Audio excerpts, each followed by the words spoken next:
In Delhi, the past constantly intrudes onto the present, and the past is enacted against the backdrop of the present.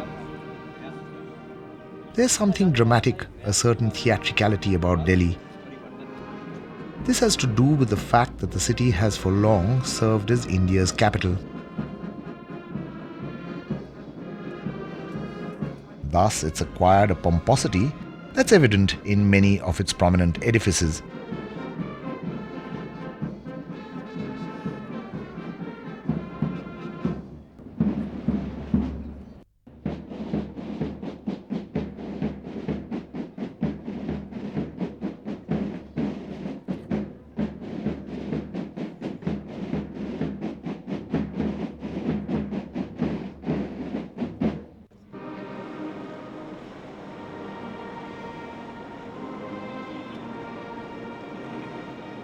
It's said that Delhi's been built and razed and rebuilt 7 times.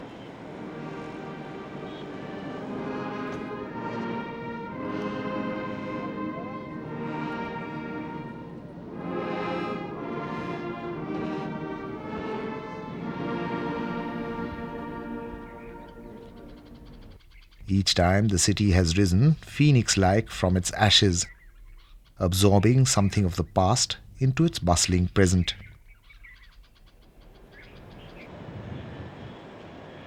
Indeed, in many respects, Delhi is an appropriate metaphor for India itself.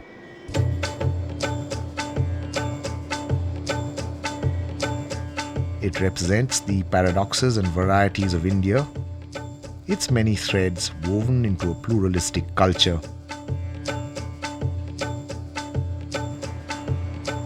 During the several centuries of its existence, the city has seen the many ups and downs of the country's political history.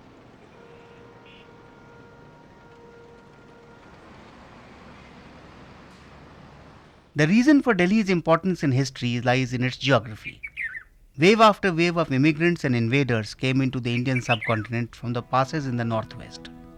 They easily crossed the plains of the Punjab, but then they came across a bottleneck. This bottleneck was Delhi. Delhi has to its west the great Thar Desert flanked by the Aravalli Hills. And on its east lies the Yamuna River.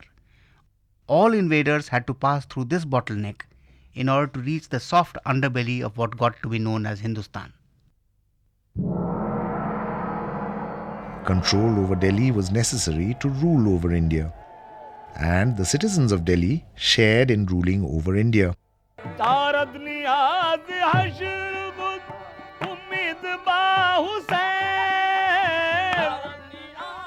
They built a culture and civilization in which the popular and classical traditions coexist.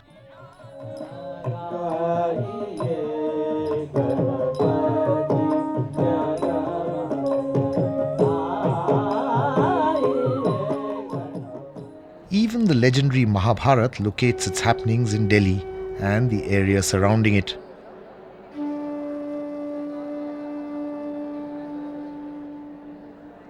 The old fort or the Purana Kila is said to stand at the site of the fabled palaces of the Mahabharata.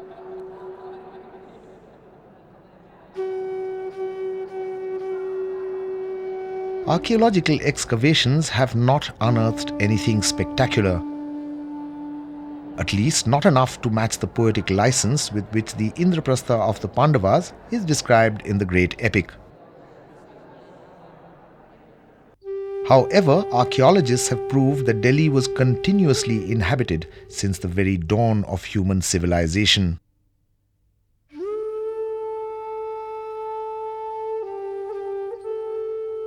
Stone tools have been found at these quarries in Anangpur village. These testify to an ancient prehistoric past. The village itself typifies the rural existence which has continued for centuries.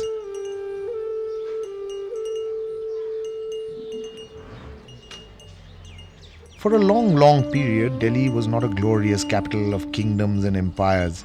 Its importance lay in trade and other services.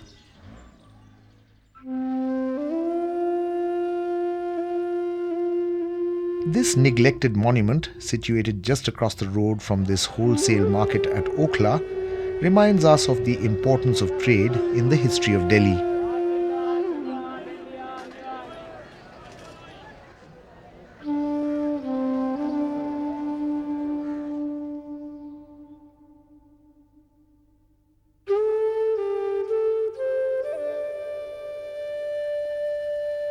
This is a rock inscription carved in the 3rd century before Christ on the orders of the great Mauryan emperor Ashoka. The righteous emperor had it carved so that passing traders and caravaneers would read and remember his injunctions. Today, this is counted as one of Ashok's minor rock inscriptions and languishes in neglect.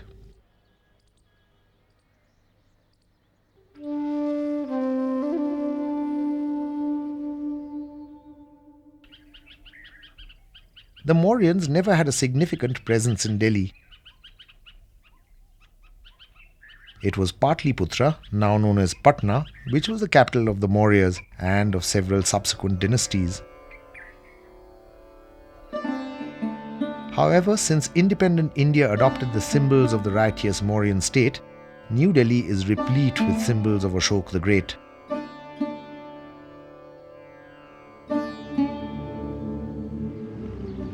The historical legacy of Ashoka, the great Mauryan emperor, is best represented through the magnificent Ashokan pillars in Delhi.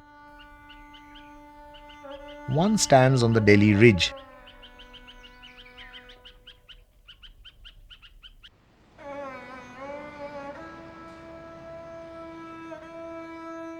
The other towers over the remains of the Firoz Shah Kotla, a citadel built in the 14th century by a Tughlaq Sultan who named it after himself.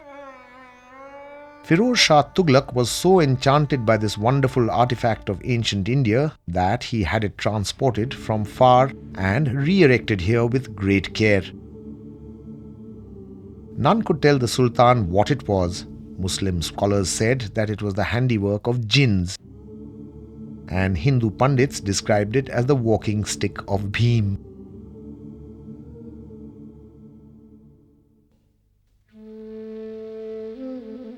There's another pillar in Delhi which also symbolizes imperial power.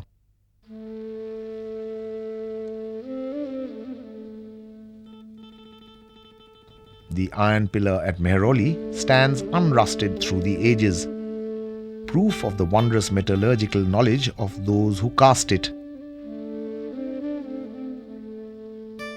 The inscription on it places it in the time of the Gupta king Chandragupta Vikramaditya, who ruled in the 4th century AD.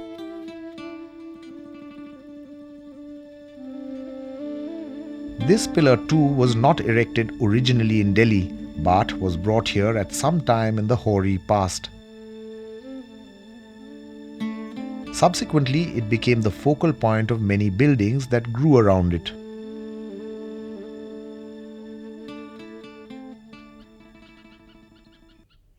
During India's long twilight period between large empires, the area around Delhi was ruled by a Rajput clan known as the Tomars. They ruled from their fort known as Lal Kot, whose archaeological remains near the Kutub Minar have only recently been excavated. Delhi regained its strategic importance when the threat from the northwest increased. This threat intensified during the reign of Prithviraj Chauhan. The fort of Prithviraj lay behind this wall that uneasily intrudes onto Delhi's present today.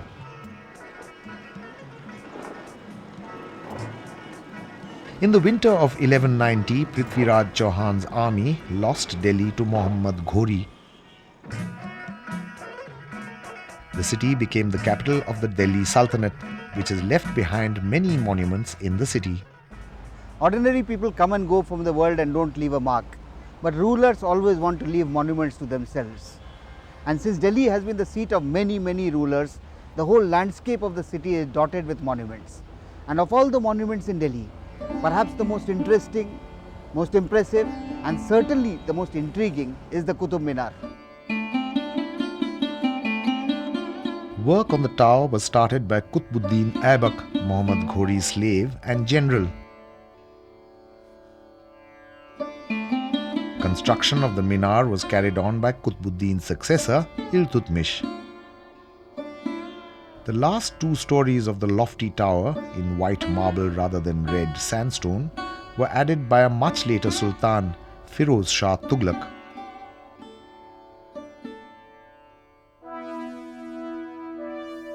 Even the British tried their craft on the Kutub Minar.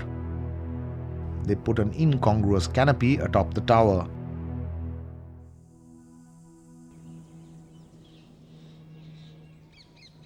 The ridiculous addition to their beloved monument was laughed off by the citizens of Delhi. The British canopy, today known as Smith's Folly, lies forgotten in an obscure corner of the Kutub complex.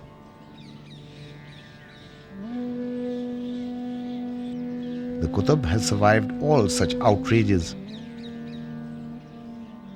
The Kutub Minar has even outlived an attempt to dwarf it. The grandiose Sultan Alauddin Khilji initiated the construction of an even taller tower, the Alai Minar. That tower could not be completed. It merely monuments one man's megalomania. However, there was more to Alauddin than only grandeur. He took on the Mongols. One of the major challenges to India and to Delhi in particular came during the period from the dreaded Mongols. They'd swept through much of Europe and Asia and made repeated forays into India too. The Mongols met their match in Alauddin Khilji. He took them on in battle outside the Siri fort which he built. Beating back the Mongol threat gave Alauddin the opportunity to establish a centralized empire. His kingdom radiated from the capital in Delhi and extended deep into southern India.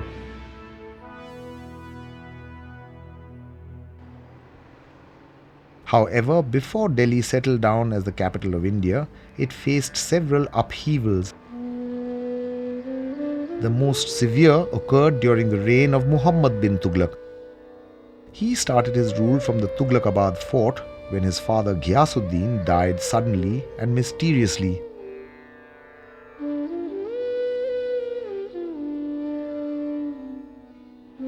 Ghiyasuddin was buried in a soldier's tomb nearby. And Muhammad, the son of Tughlaq, built his own version of Delhi and called it Jahanpana, the refuge of the world. The multi-domed Begumpuri Mosque was the centerpiece of this city.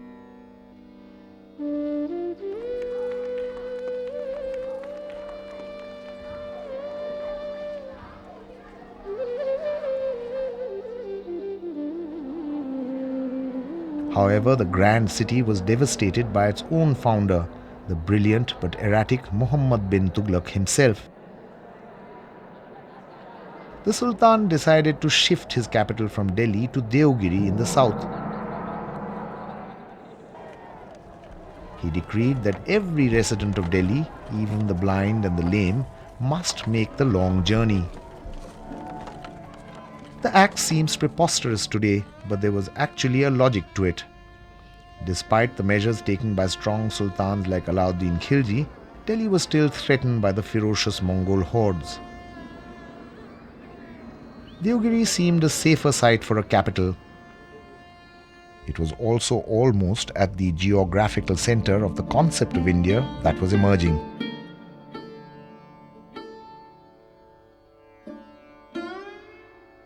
Muhammad bin Tughlaq was also uneasy about the emergence of the Muslim Bahmani kingdoms in the peninsula and wanted to keep a proximate eye on them. Thus, Deogiri, which was renamed Daulatabad, was preferred over Delhi. As it happened, nature foiled the Sultan's plans. there was just not enough water around Daulatabad. And the weary subjects of the Sultan soon found themselves taking the long way back to Delhi.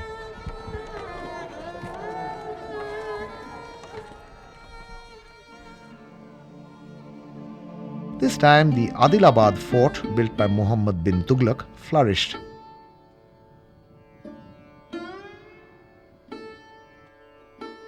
Even as this happened, another dynamic of Indian politics began unfolding itself. That concerned the relationship between the centre and the peripheral areas, between Delhi and the provinces. The centre-state issue remains contentious even today.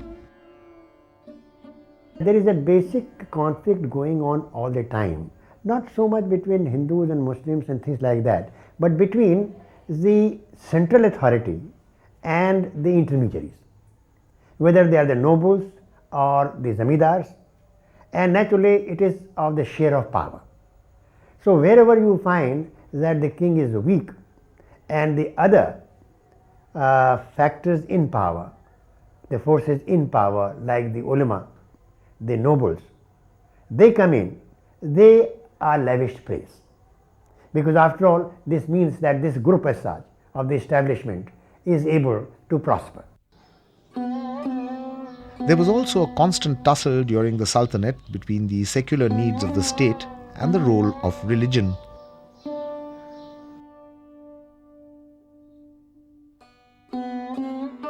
Many grand mosques like this intriguing Khirki Masjid were built in Delhi during that period.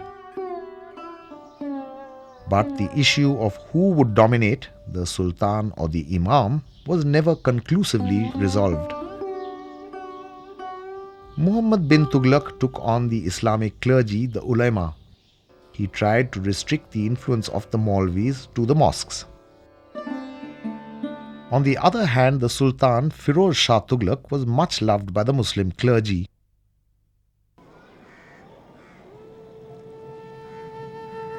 The reign of Firoz Shah Tughlaq marked a dramatic increase in corruption, a phenomenon that has plagued India's capital for centuries.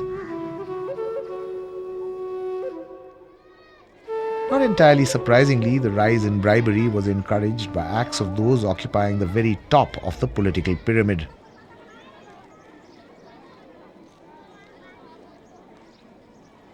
During the time of Muhammad bin Tughlaq, hundreds of thousands, in fact crores of rupees had been given in loan to people to develop modern agricultural farms. Now not only Firoz Shah Tughlaq completely waived all the loan, but also in a public function, all the records in which the loans were given were brought and washed in a tub of water. Such fiscal profligacy would have been the nightmare of monetarists, if any had existed then.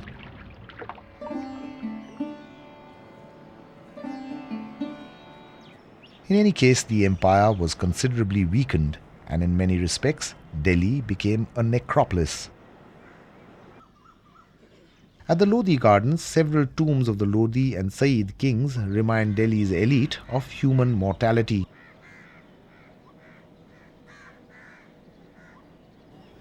Delhi lost its political preeminence for quite some time. This was after the Lodhis were defeated by the Mughals, led by Babur, in the First Battle of Panipat.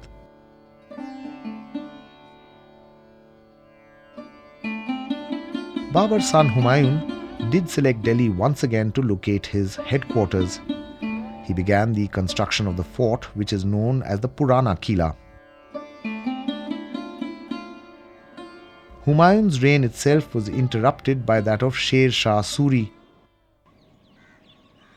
Although Sher Shah built his magnificent mausoleum in his native Sasaram in Bihar, he too kept Delhi as his capital.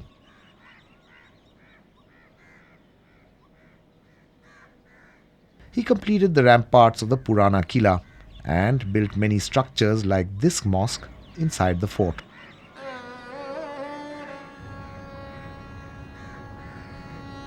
A few years after Sher Shah died in an accident, Humayun returned once again to Delhi. to re-establish the Mughal Empire in India. He himself died soon after, and the only lasting memorial to him is his magnificent tomb.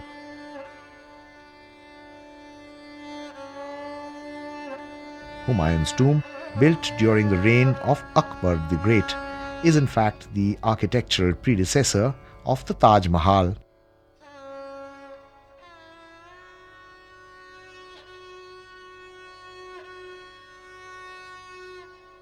After the death of his beloved queen Mumtaz Mahal, Shah Jahan decided to move his capital from Agra to Delhi.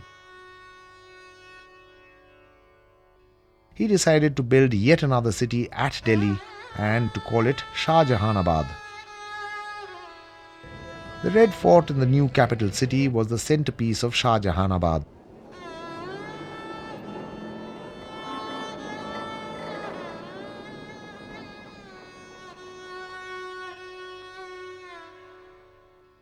But even during its most glorious period, the Red Fort was already witnessing the signs of the decline of the Mughal Empire.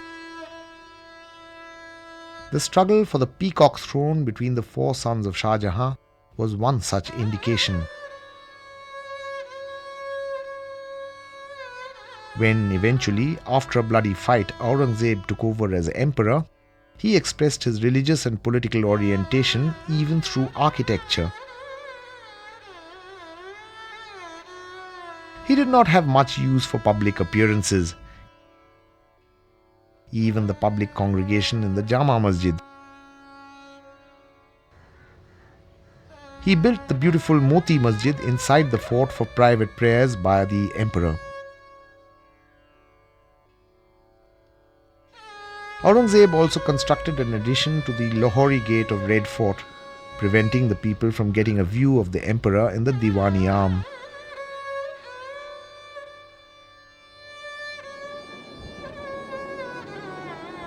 He thereby increased the distance between the ruler and the ruled, a sure sign of decline of the regime. It's difficult today to visualize the splendor of the palaces in the Red Fort described by earlier visitors. The magnificent carpets, wall hangings of silk and velvet, ceilings of silver are all gone. The inlay of precious stones was ripped from the pillars by plunderers. The fabulous golden peacock throne was carried away by the Iranian raider Nadir Shah in 1739.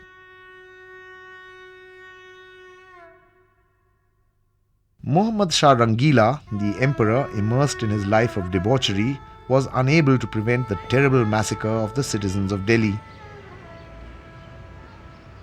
Other grand edifices too were cannibalized by those who captured power.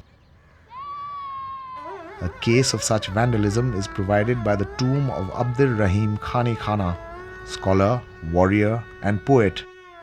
He was one of the jewels of Akbar's court.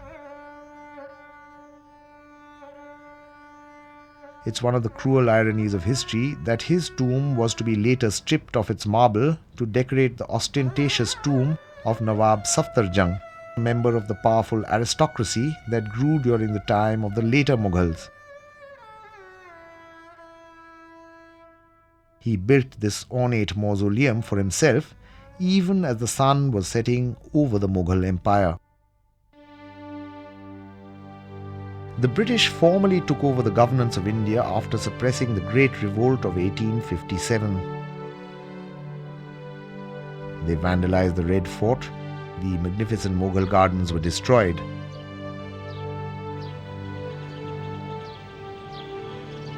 British barracks took the place of sumptuous royal buildings.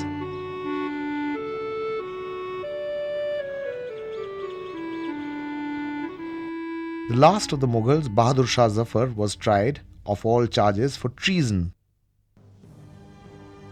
India was added to the British crown as its brightest jewel. But for half a century, the glitter of the empire shifted from Delhi to Calcutta, which became the capital of British India.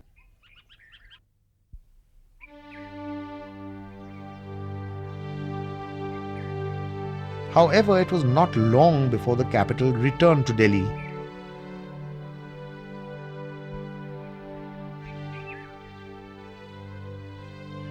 These forlorn statues stand in what's known as the Coronation Park in Delhi. The ground was once the venue of a massive darbar organized by the British in December 1911. It was at that imperial gathering that King George V announced the shifting of the capital once again to Delhi. He decreed the foundation of yet another city in what had been India's capital for centuries. The New Delhi of the British ultimately came up at some distance from the place where its foundation was first planned.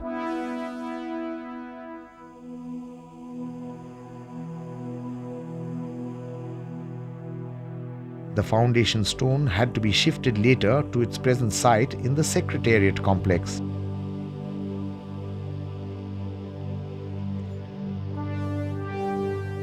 The axis of the British capital was a straight line that traversed three historical monuments.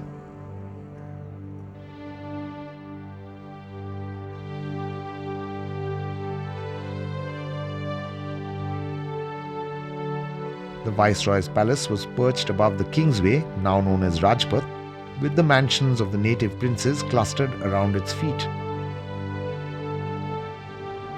The Kingsway was intersected by Queensway, today known as Janpath or the People's Path. The whole idea of the architecture was to convey power, glory, and imperial durability.